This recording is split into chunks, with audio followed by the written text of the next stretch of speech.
അല്ല നമ്മളെ വിജേഷല്ലേ? അതെ. അവൻ പണിക്കും പോവാറില്ലല്ലോ. ഇന്നിപ്പോ തൊടിക്ക് വൃത്തിയാക്കണം. എന്താ പറ്റിയേക്കണേ? ഒന്നും പറയണ്ടല്ലോ പണി.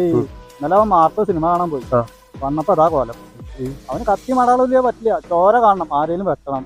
അപ്പൊ എന്തായാലും വെട്ടല്ലേ, എന്റെ പറമ്പൊന്ന് വൃത്തിയാക്കി കെട്ടെന്ന് വിചാരിച്ചു. തൊട്ടപ്പുറത്താരാ നിക്കണ്? ചുറ്റിക പിടിച്ചിട്ട്. അത് അവന്റെ കൂട്ടുകാരനാണേ. വീട്ടിൽ പോണമെന്നുണ്ട്. പക്ഷെ അവൻ വിടുന്നില്ല. അനങ്ങിയ വെട്ടും. പാവം കുടുങ്ങി.